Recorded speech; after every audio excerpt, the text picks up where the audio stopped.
Hi, this is Cindy with Magazine Mama.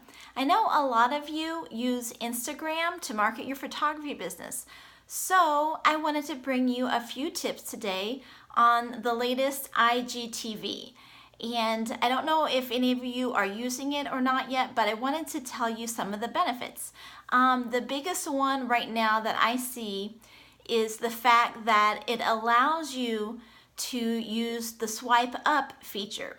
So normally on Instagram, you'll have to have 10,000 followers before you can use the swipe up feature on your stories.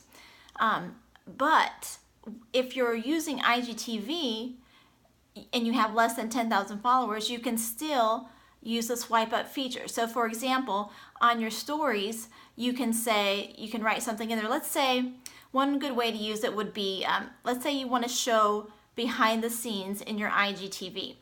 So in your story, you might put a photo of a session. Let's say you're doing, an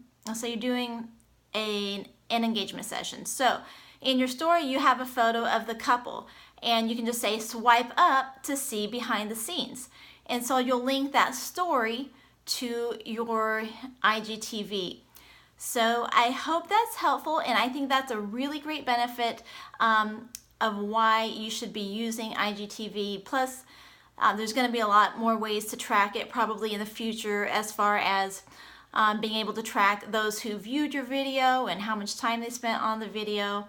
And another benefit of it is that it can record up to an hour-long video. So a lot more recording time on there as well. So I hope this has been helpful, and let me know if you're using IGTV in the comments below. Let me know how you're using it and what you're thinking of it. And I'll talk to you later. Bye.